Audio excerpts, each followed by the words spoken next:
So today's lecture is going to be on the literature of Assyrianism. And what are we talking about when we say literature of Assyrianism? With this term comes not just simply the written word, but the written word as it is expressed in song, in poetry that is read out loud, in drama, in readings, and so on and so forth. So literature in the overall general understanding of the term. And I'm going to focus on poetry, and poetry, not just the written poetry, but also sung by performers, to make the point um, of kind of the underlying theme of this whole class, what this class stands for. So because what we're talking about is the propagation of an idea of Assyrianism, a type of nationalism that is mainly cultural, certainly has been cultural, as I've argued, not necessarily political. So political in the sense that there's involvement with political parties, but not so much really the aspirations of it. It is, I would say, entirely a cultural movement. Okay. So before we begin, I want to tell you kind of a funny story because a lot of literature is shared between people, and so is obviously with that poetry and song and dance and all types of artistry. We're going to focus on a certain type of literature in this class, in this short lecture. But I want to tell you a funny story.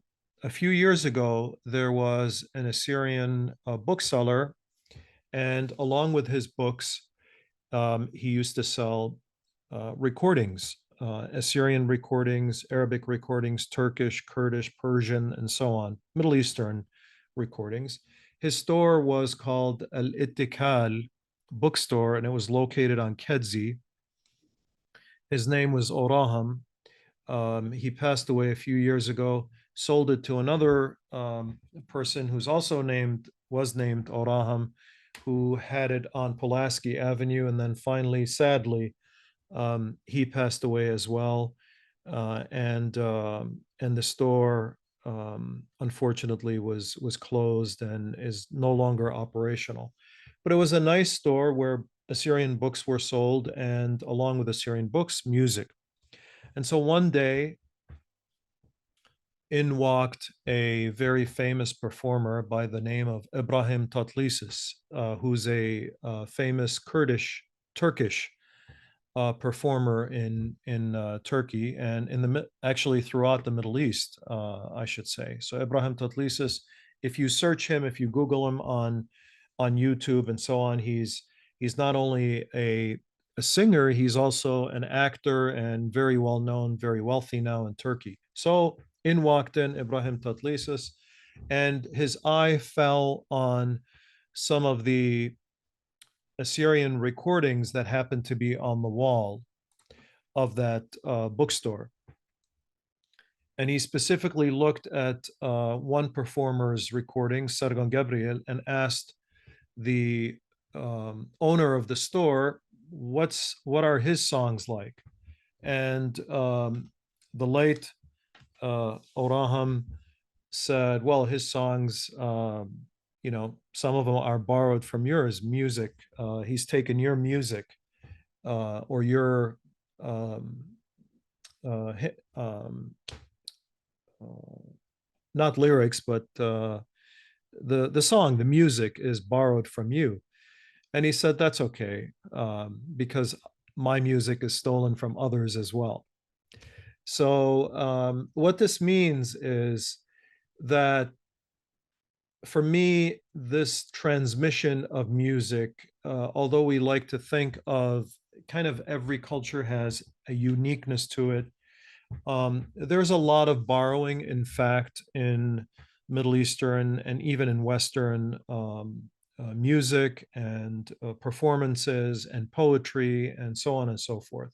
So if we study the Beatles, for example, there's a lot of Indian influences. In fact, lately, even bands as unique as Led Zeppelin were accused of stealing music from lesser known performers.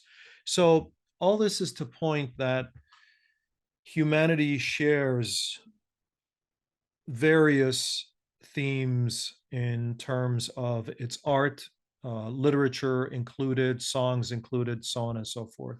So a lot of these songs drift back and forth. A lot of the themes drift back and forth. Does that mean that there's no uniqueness to Assyrian performers, to Assyrian literature, to Assyrian storytelling? No, it does not. It means that it is rooted in the land that it comes from, but it also borrows from its neighbors, as its neighbors borrow from it. And of course, Assyrians oftentimes say, well, when the Assyrian nation was great and it had an empire, a lot of people were influenced by it. That is true. As also is true the fact that Assyrians also borrowed from the people they conquered. So there's this back and forth among people.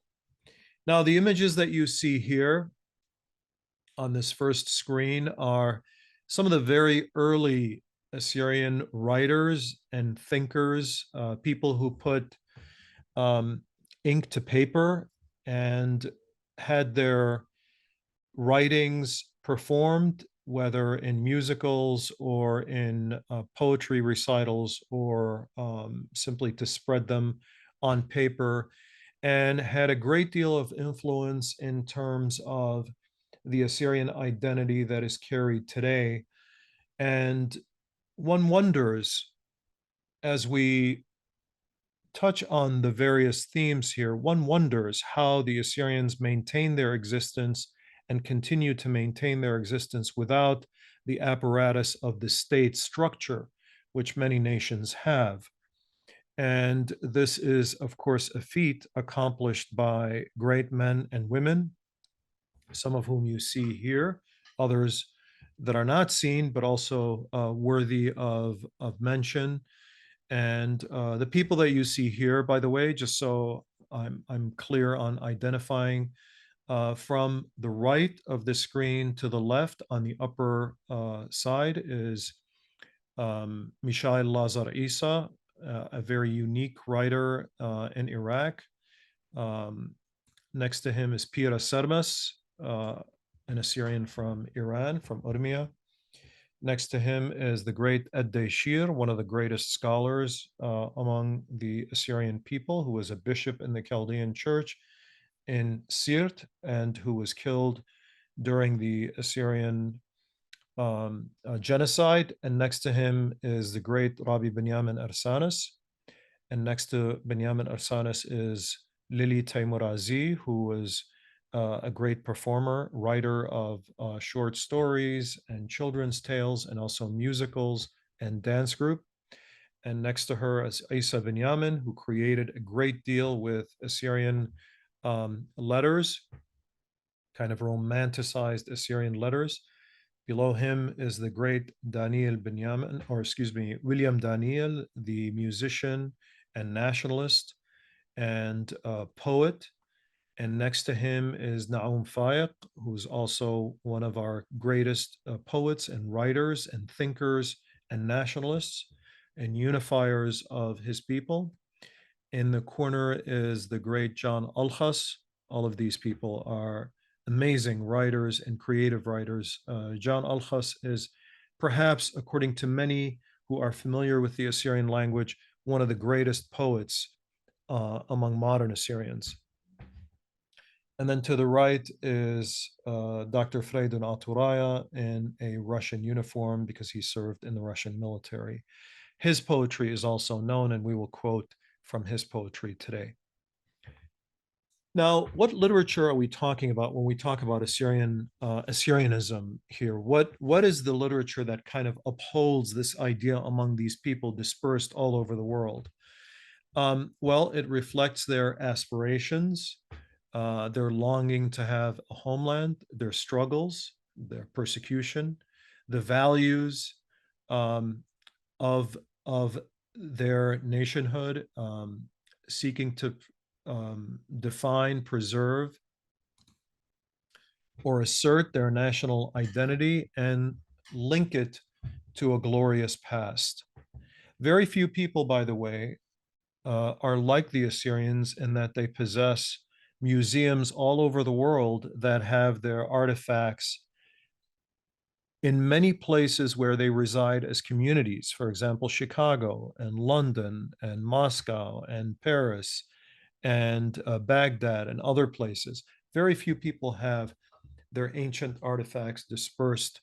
So there's a constant attempt, and as we will see um, through the expressions of various authors, to link back to this ancient past. And of course, the museums and the preservation of artifacts is a very important aspect of that for the people in the diaspora, as well as the people who reside in the homeland, in the Assyrian homeland today. Now, some people are very critical of this attempt and kind of view it with what one scholar described as dripping contempt. There's this contempt for Assyrians, like how dare they kind of borrow from the West and do the same thing Westerners have done, and look to their past for inspiration, and it's an interesting phenomenon. But boy, it's kind of a funny thing. So Adam Becker is one of those writers, although he's done a relatively good job in his book, Revival and Awakening. I'm very critical of the way he has asserted that Assyrian nationalism has this unique tendency in the world, unlike other ethnicities, to kind of borrow and have this fake, as it were, ethnicity, this fake and or artificial creation. So he tells us Assyrianizing, the tendency to imaginatively link the East Syrian. I should tell you that his constant assertion is that these are East Syrians rather than West Syrians, for example, or East Syriacs. To link the East Syrian and even broader Syriac communities to ancient Assyria increased in the post-World War period, and it persists in the community today. This revival of the Assyrian past is not unlike that of the Aryanizing of the Indian past among Indian thinkers working within the framework of European Orientalism. Well, what Adam Becker misses here is that this phenomenon is worldwide. There's nothing new here. When the Jews perceived their links to the past through Zionism, it was in effect an artificial creation of a past. It wasn't an assertion, as many scholars say today, it wasn't an assertion of necessarily a historical truth. When Arabs looked to their past and linked themselves to, for example, the prophet, it wasn't an assertion of a particular historical truth, it was a creative imagining. When the Germans looked to their past, when the Italians looked to their past, when the French and the British and everyone looked to their past, they created this imagined community. So this is nothing new. However, what is interesting is this critical eye that is reserved for the Assyrians by people like Adam Becker is rather bewildering. And I'm going to quote you from another writer whose research I highly admire, David Wilmhurst. Um, his research on the Church of the East is indeed admirable. He has written hundreds of pages on the various manuscripts and the monasteries and the churches that belong to the Church of the East. But when it comes to modern Assyrians asserting a link to ancient Assyria, like Adam Becker, David Wilmhurst flips out and begins to go into a different zone. And it's really interesting to view this really contemptuous view that he has towards Assyrians. So let me quote from his book here called The Martyred Church. Quote, the claim that native Christians of Iraq and Iran, meaning Assyrians, are descendant from ancient Assyrians is a travesty of the truth.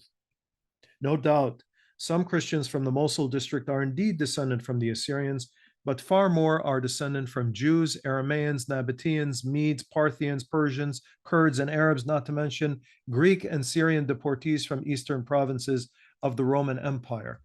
What I find kind of like shocking, to be honest, is, and this is, looking at it from a very neutral perspective, is the assertion that somehow there were these pure people, and they were Jews, Aramaeans, Nabateans, Medes, Parthians, Persians, Kurds, and Arabs, not to mention Greek and Syrian deportees. Somehow they were pure, and they mixed with the Assyrians, and the Assyrians were not pure and are not pure and could never be pure, to David Wilmhurst.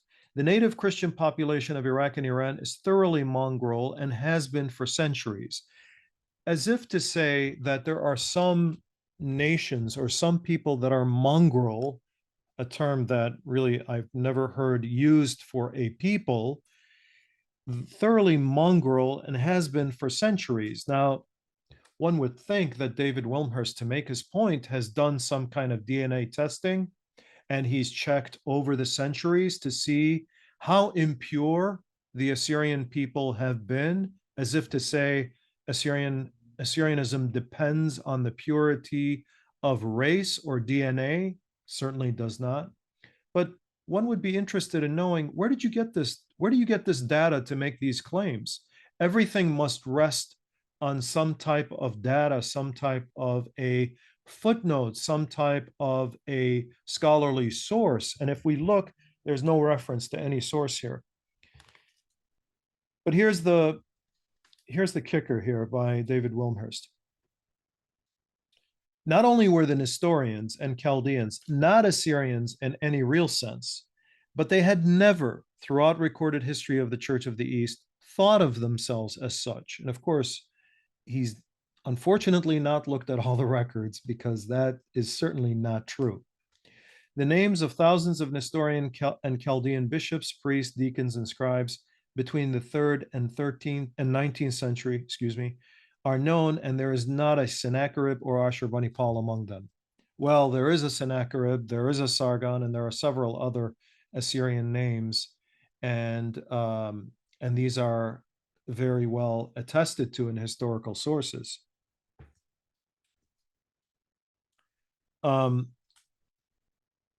Yet within a generation or two, the Assyrian nationalists succeeded in persuading many Nestorian Christians, as if that's a pure group of people, Nestorian Christians, that they were indeed Assyrians. They were able to pull off this, what he calls remarkable fraud, by shamelessly rewriting history, etc.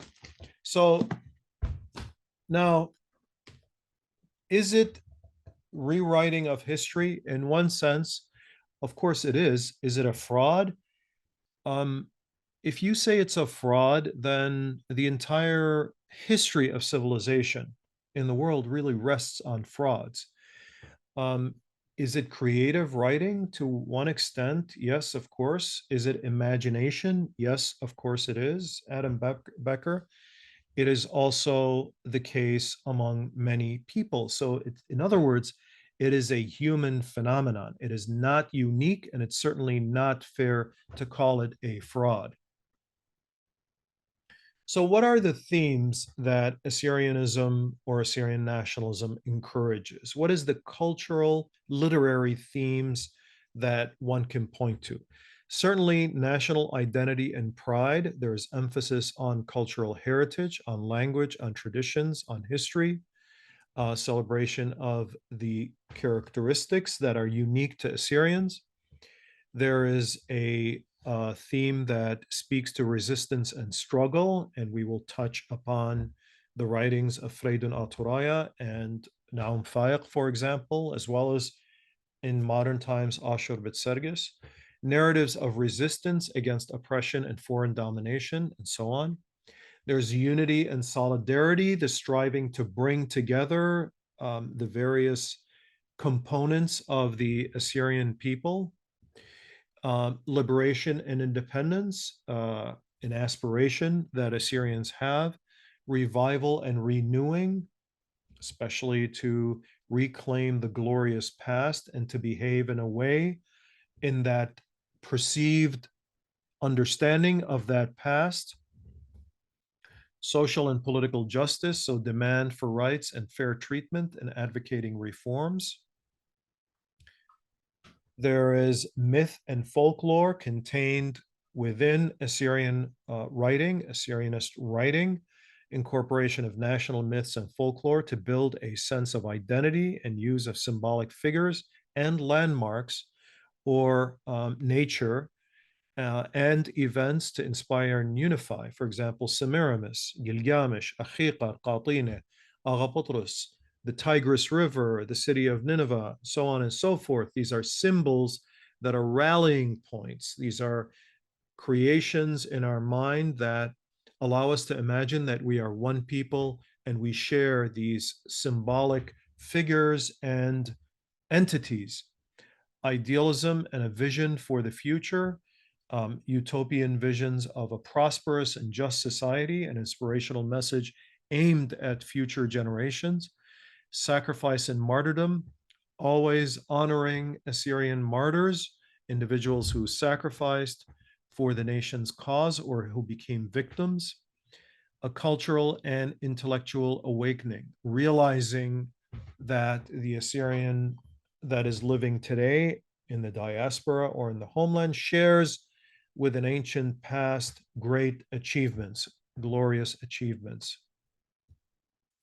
So, what do scholars say about nationalist literature?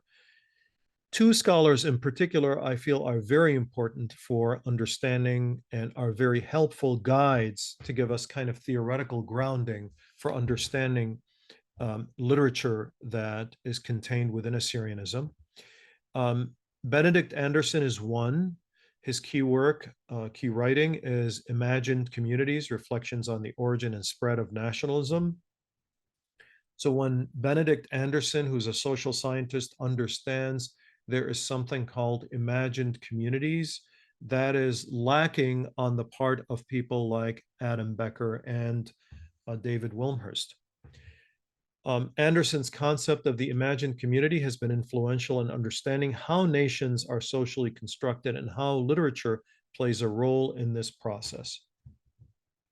Ernest Gellner, his key work, Nations and Nationalism. Gellner explored the relationship between nationalism and modernity, emphasizing the role of industrial society in fostering national identities. Literature became very important. Of course, when we say literature, during the times that Benedict Anderson and Ernest Gellner were writing, literally meant that literature. However, in today's date, it also encompasses a broader number of expressions, a broader media of expressions, I should say, and that includes, of course, YouTube and TikTok and so on and so forth, ways of communicating to the public. Now, I'm very interested in the role of the poet. Why is that? Poetry had a very important place in the literature of our ancestors, going back to ancient times, but especially since the arrival of Christianity and poetry of people like important figures like Mar Eprim Suryaya, Marnarse Kinnarat Rucha, Mar Odishutsua, and others played a very important role in understanding what it is that we believe as a people. So the role of the poet also became important. And by the way, we're going to have a lecture very interesting lecture on Marnase. Um, it's a rather narrow and interesting topic as he talks about a woman in the Bible in the Old Testament and praises her courage and so on and so forth. So it is a teaching tool to speak and to speak clearly and poetically and to articulate what it is that you want the listener to believe in or the reader to believe in. So that's why the poet is very important. And according to scholars like Benedict Anderson and Ernest Gellner, the role of the poet and the writer or artist in nationalism is multifaceted and crucial in the construction of national identity. Again, with Benedict Anderson, in imagined communities, nations are imagined communities where members, although they may never meet, feel a sense of solidarity with each other and shared identity. And this identity is largely based on shared communication and shared symbols. We all know what we're talking about when we say Bitnahran. We all understand when we refer to Gilgamesh. It has a special place with us, or Achiqar, or Agha so on and so forth. Creating imagined communities, poets and writers help to create a shared sense of belonging among people by crafting narratives and symbols that resonate on a collective level. Through their works, poets can evoke a common cultural heritage and shared values, which help individuals imagine themselves as part of a larger national community. We don't all see each other. We don't all know each other. We don't all speak to each other, but we certainly hear these messages coming our way that connect us to each other. Do you know about Agha Do you know about Achiqar? Do you know about Ashurbanipal? Yes, I do. That puts us in touch with each other. That belongs to us and allows us to have this shared um, tool to communicate with or symbols to communicate with, not just language, but also these important symbols. As to language and print capitalism, poets contribute to the development and standardization of the national language, which is vital for dissemination of nationalist ideas. We talked earlier about efforts at Kichwa, and I'll mention a couple of things today. In Urmia in 1906, when it began to standardize the Assyrian language. Why? To make communication more smooth between various people, to kind of smooth over the differences, diversities that may get in the way of moving together towards a particular goal as a people. Anderson emphasizes the importance of print capitalism, the mass production of books, newspapers, and pamphlets, something that spread among the Assyrians, especially when there was interaction with missionaries and there was this technology that allowed them to write their language and to be able to spread it much easier than they had been doing through the writing of manuscripts, for example. And this helped spread national consciousness. Poets who write in the vernacular help popularize the national language and make it a medium for shared cultural and political discourse and ideas. Ernest Gellner's contribution, he examines the relationship between nationalism and modernity, emphasizing the role of culture and education in creating national identities. Again, notice the creating of national identities. We're talking about all nations here. We're not singling out Assyrians. Certainly, we're not doing what David Wilmhurst and Adam Becker have done, as if there's this very unique example in history of the creation of an identity. The poet's role, according to Gellner, includes cultural homogenization. Poets and cultural figures help standardize the culture of a nation. Think of when you hear, for example, church hymns. Everybody goes and listens to the same church hymns. Everybody goes and listens to Asher Bitsergis singing certain, um, uh, singing about certain themes, important themes. Everyone listens to Sargon Gabriel's way of expressing folkloric themes. Everyone listens to Ivan Agassi, and so on and so forth. These become a way to standardize music, standardize an understanding of dance and poetry, and so on and so forth, things that we share together as a people. A standardized culture is necessary for communication and cooperation. Poets contribute to this process by promoting a unified national culture through references to common symbols in their works. Again, the Assyrians do not have a government sponsoring these things.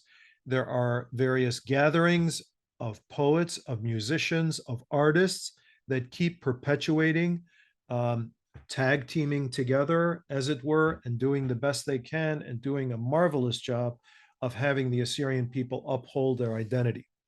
Expressions of national identity. Poets articulate and express the unique identity and aspirations of a nation.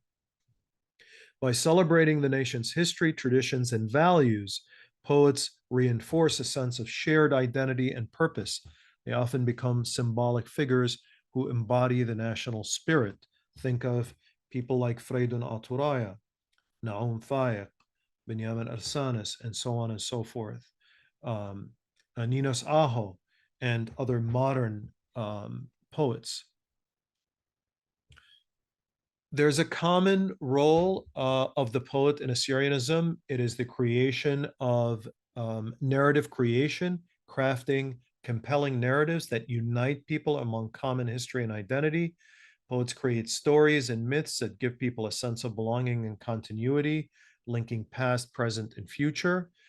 There is cultural symbolism, acting as cultural symbols and icons. Poets often become symbols of national identity themselves, representing ideals and aspirations of the nation, as we said before. There's emotional resonance, evoking emotional responses that strengthen national solidarity through their lyrical and evocative language, very attractive language, same as the language or similar to Mar Ephraim and Mar Narseh, the great poets within the ancient Assyrian Christian faith. Poets can stir emotions, pride, love, and even righteous anger, which are essential for mobilizing support for nationalistic causes. Here we have the pictures of poets Marina Benjamin and Nina Blamasu. And Marina Benjamin has a poem that was written after ISIS destroyed Assyrian ruins, which we will quote from in the future classes, which evokes a sense of righteous indignation about the destruction of these artifacts and expresses a stand that no matter how much you destroy, you being ISIS, we will stand and resist and we will rebuild. So resisting the destruction by ISIS and causing this righteous indignation among the Assyrians. And it did, in fact, have a tremendous following, this particular poem, which I hope we can recite. I will recite for you because I also helped at one point translate that poem. Voicing resistance against oppression and articulating the desire for liberation. Now, Assyrianism, as I've made this point before, is not so much interested in, at this point in history, so much interested in a real plan to create a nation like other nations. It is rather interested in preserving what is left, which has been dispersed all over the world, but which is very important to maintain, which is the existence of the Assyrians, maintaining their language, their culture, their heritage. Now, when did modern Assyrianism really begin? The story cannot be told unless we first understand the story of print. And print came about largely because there were religious efforts to strengthen the Assyrian Church of the East in the beginning, and later to take from the Church of the East by the same American missionaries. So in 1849, 1848, perhaps, I may be mistaken with the year, Zarir al-Bahra was created. It was one of the first newspapers in Iran, the first periodical in Iran that was printed and gave Assyrians access to the entire world in terms of what was happening. News was being disseminated among Assyrians in their own language, and this helped stir interest in the Assyrian language because it carried news of the world. It was the iPhone of the past over 150 years ago, and it served its purpose in also promoting and understanding that we share this culture, this language, this particular heritage, and this faith. Publications, um, in addition to Zarir al-Bahra, were Khalid Shrara in 1897, The Voice of Truth, Urmi Orthodoxeta, which means Orthodox Urmi, 1895, Kikhwa, which was one of the most important publications by Assyrians in 1906 that was published and distributed all over Urmi, and then Naqusha by Binyamin Arsanis and also Freydun Aturaya or Freydun Bit Oraham. The last two that I've listed here were in particular interested in propagating a sense of nationalist understanding of the self, of the collective self, rather than religious. The first three were really interested in propagating religion, but through this effort of propagating religion, Assyrians were able to understand more of their ethnicity and their self and their unique heritage.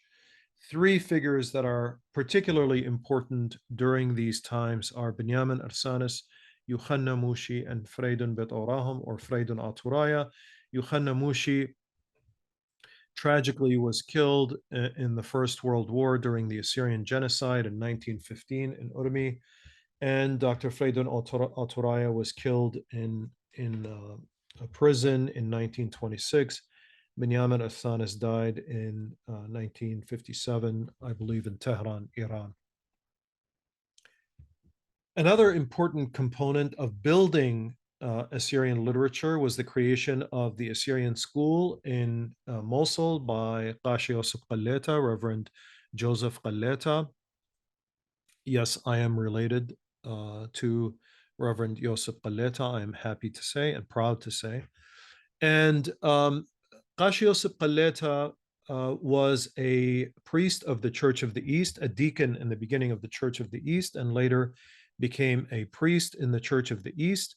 He undertook a very important mission, which was to preserve the Assyrian language and to publish. He published numerous books, more than 20, on Assyrian grammar, on the Assyrian religious faith, on storytelling,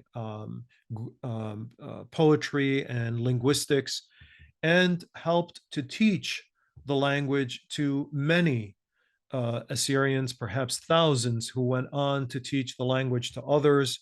And he had a fondness of telling people um, who came to him to learn English, because his school also taught English and Arabic, but insisted on teaching Assyrian. And he would often tell people who wanted to learn English and not Assyrian, because English would allow them to have jobs and make a living. He would tell them, I will only teach you English if you also learn Assyrian.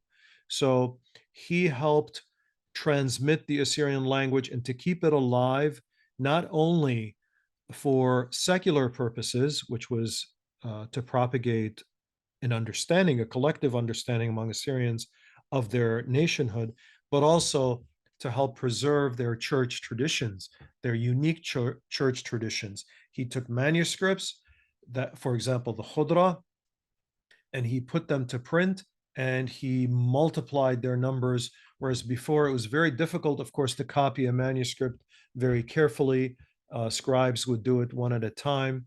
Well, he was able to do it through the print technology and was able to transmit them to the Church of the East and the Syriac Orthodox, as well as the Chaldean Church. All of the churches were able to learn from Qashi Yosef Qalleta's efforts. So this was a very important component of the spread of Assyrianism, the propagation, the creation and propagation of Assyrian learning during the period after the First World War.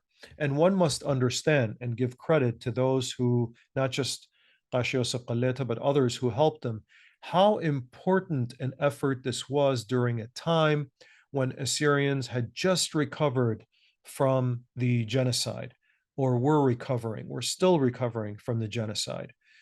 Look at the faces of these children and remember that they are all victims of major persecution, of clear genocide by the Ottomans and by the Kurds who assisted, the Turks and the Kurds who assisted, and others who sought to wipe them out.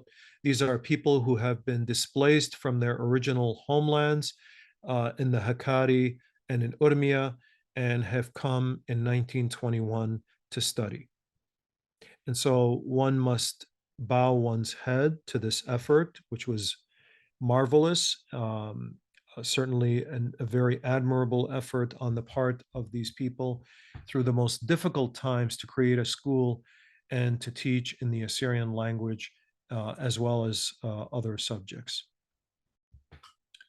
A very important movement also that helped, that acted as the underpinning of the propagation of Assyrianist literature was the golden age of Assyrian literature in Iran in the 1950s and 60s.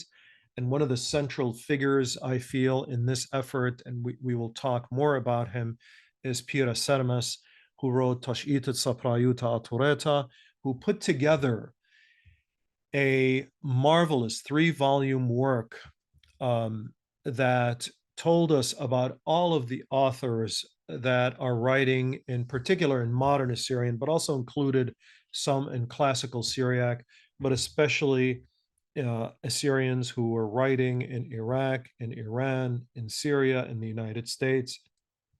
In a 3-volume work, Dr. Piro Sarmas, who was a physician, wrote this book and allowed all Assyrians to know that there are other Assyrians writing. There are writers in Iraq, there are writers in Iran writing in the same language, in Syria, in the United States, and in other places, in Russia, for example, all writing the same language that link them together as if it was a symbol. Even if you didn't understand it, you look at these letters and you think, that belongs to me.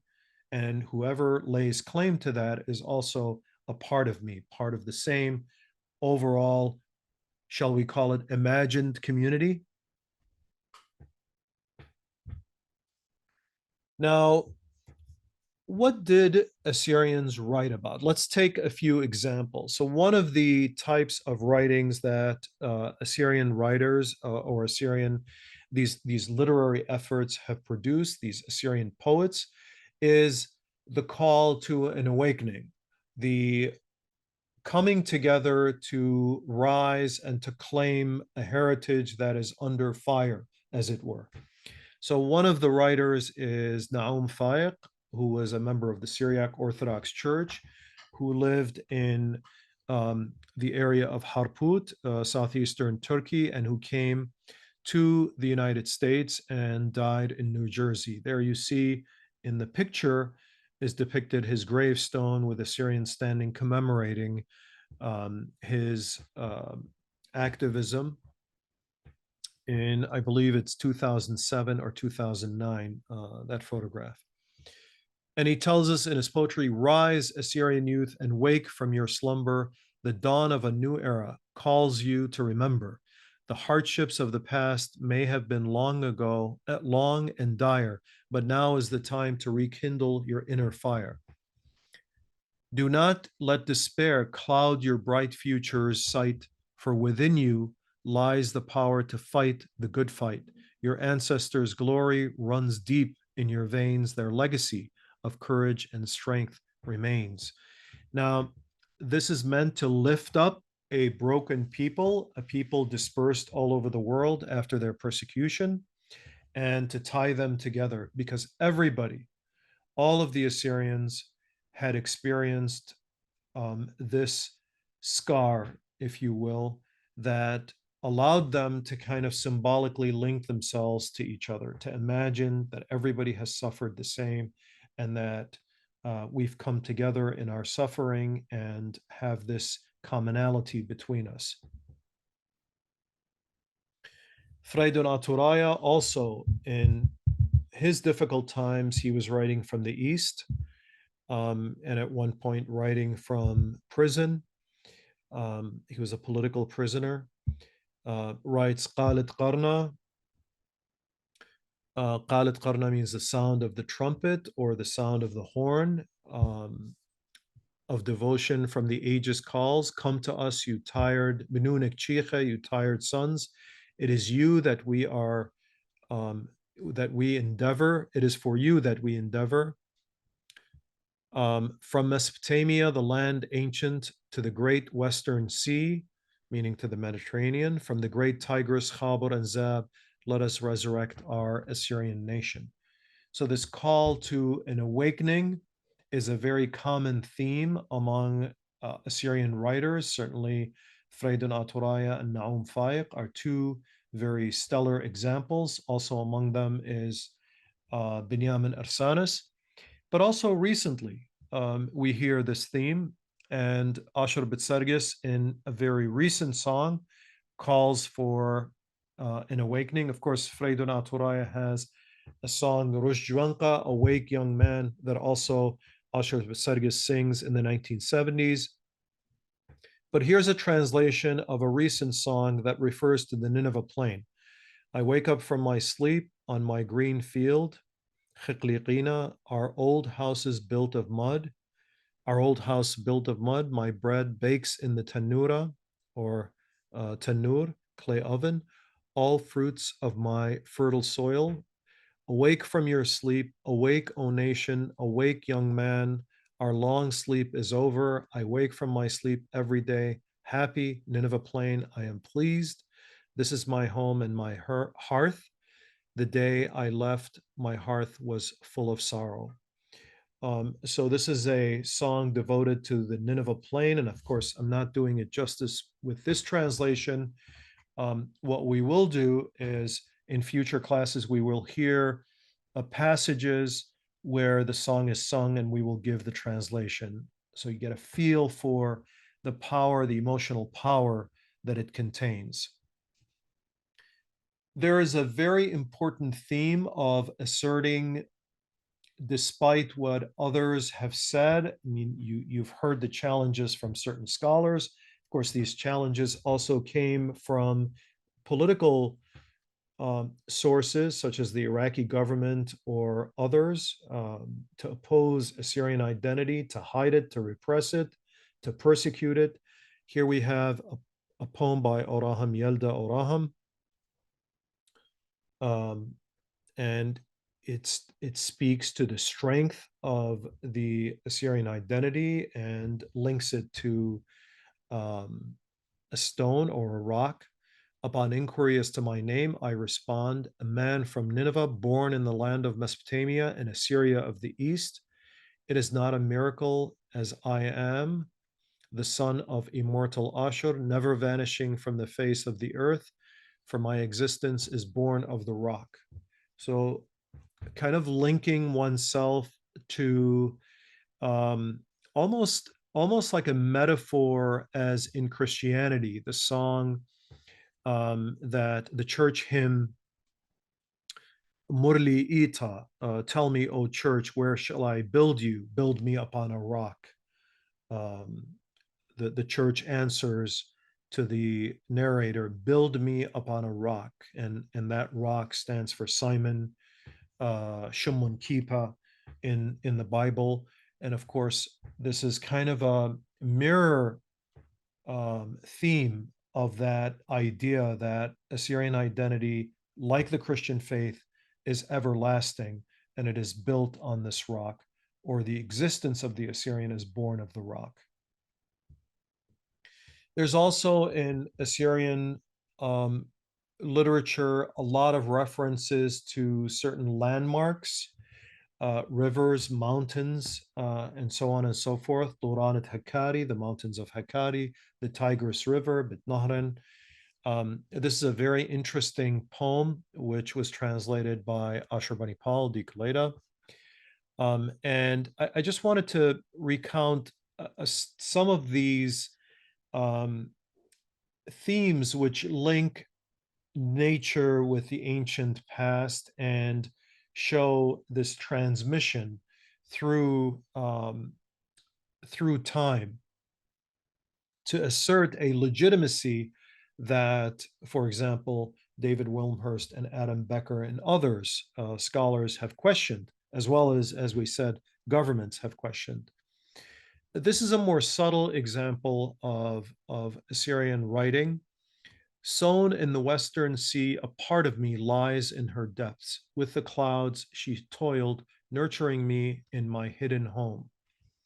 Gathered from the tears of the clouds, nestled in the heart of the mountains, from there I open the door, emerging to the face of the earth. Ages have come and gone, kingdoms risen and fallen, yet I, in my southerly course, still flow on. We're talking about the Tigris River. That I may meet my twin brother. Together we cultivated peoples in Edenic Mesopotamia, the cradle of the ancient world. With the aid of Euphrates, my brother and companion in every struggle, I nourished Cain and Abel and the noblemen of Nineveh and Babylon. After Kopa, actually that is Kuche, it's written wrongly, and Baghdad with the countless others. Kuche, of course, is the place where the Church of the East was settled in Mesopotamia, with countless others. For the land between us, we gained pride and renown. From my waters, kings, warriors, and scholars drank. On my borders, mighty men fell, entering battle without mercy. On the edges, scholars, patriarchs, and caliphs were raised, spreading knowledge into the world, both scientific and spiritual. On my journey from my northern nest to reach my natural mother, mountains split my path, and great forests impede. Before my mother embraces me, they gather and follow my name, the sources of my great nature, to water that ruined land. Thus I give myself that she may bear fruit in time, and whosoever meets me on my way, I settle as my guest. When angered at mankind, I do not argue. I call upon the clouds for snow and rains. After my anger subsides, I calm my wrath and threat, returning to my natural course to bless the farmlands, and so on and so forth. And this ties the Assyrian to the land. It ties the land to the Assyrian. It lays claim to the land in a very subtle way. This is the river that gave life to the ancient Assyrians and to others that came afterwards. And it's an expression to remind people that the Tigris River belonged to the ancient Assyrian past, yet it has continued to give benefit to those who came after. Another very important theme with Assyrianism in various literature sources is this sense of being a stranger in the world, of being an outcast, of um, being removed from one's homeland and not having a place of one's own. And so this is a translation. Again, this translation does not do this song justice. I hope that we can listen to these together just to make certain points in the near future. I am a stranger in this world. I have no home of my own. Why did I part from my home and fell far from my relatives? Enough draining my blood, my wounded heart. Do not torture me. Tears of longing pour out from the eyes of my mother. I am afraid I will lose my name and existence. My heart tells me that my days will be bitter. Where in this world, O Lord, will I find myself? Where do I go? What do I do to find a solution? So very powerful, um, very sort of powerful expression of the Assyrian existence today that explains this sort of sense of being a refugee in the world and not having anyone to rescue you, alienation from the world. And I should tell you, when Evan Agassi sang this song, and whenever he sang it, that I remember, and other people have told me, whether in Iran or in the United States, people would constantly weep when hearing this song. And this song is also repeated by the likes of Edward Yusuf or Biba, the performer. Now, I'm not sure because there's a little dispute as to who exactly wrote this song, but this is a very powerful song that Biba sang to a dance tune, but it was powerful nevertheless and spoke to the Assyrian experience. A traveler am I, Saparchivin, Ichadran Benoshi, I travel alone. A stranger have I become, lost to my goal, Tulqal Nishi.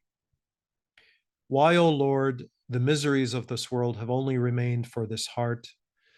O my poor soul, 1,000 laments upon you. Alpejare Allah. How tired are you from bitter pains? I take steps to an unknown road, lost in thoughts in this world of estrangements, etc., etc.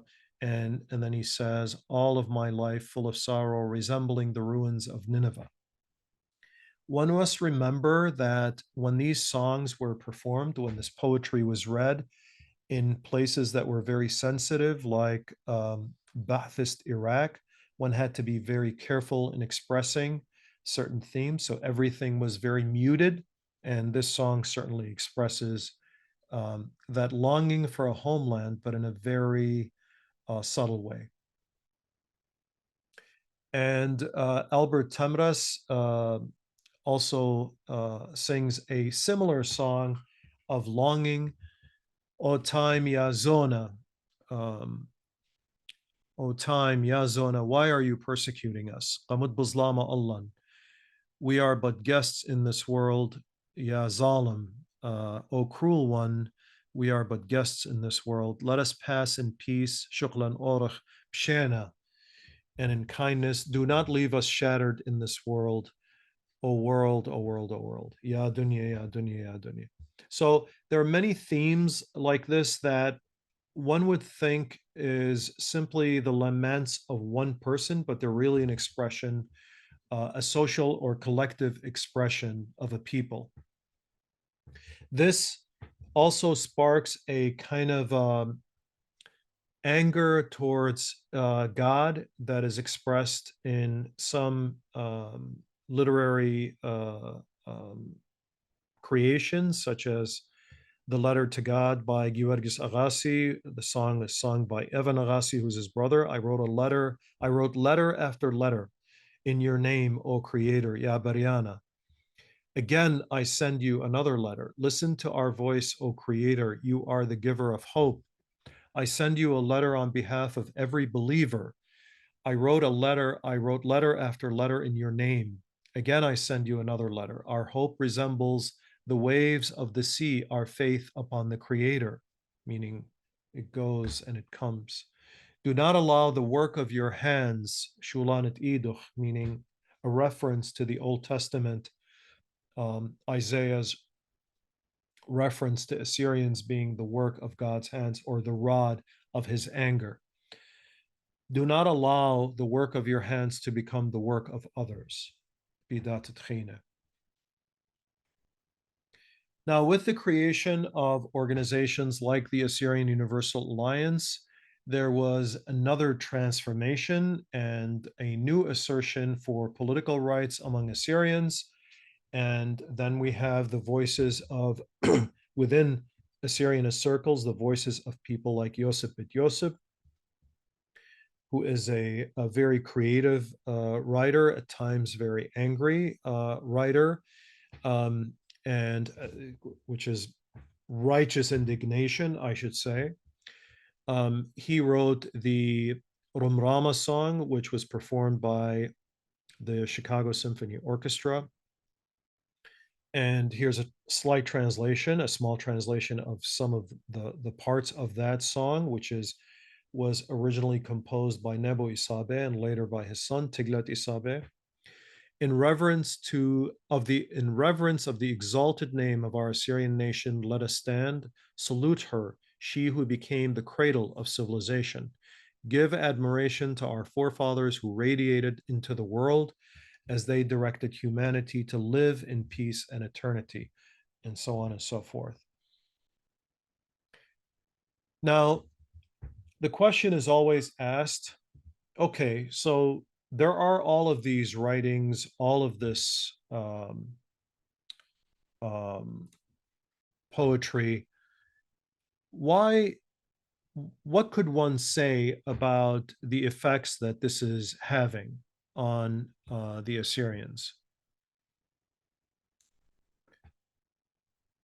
Now, literature has been questioned, and this is the point that I'd like to make. Literature has been questioned, its value, whether it is actually affecting people, and we have a right to question that. What is the effect? Now, there are examples in countries like India and other countries, Eastern Europe and Russia.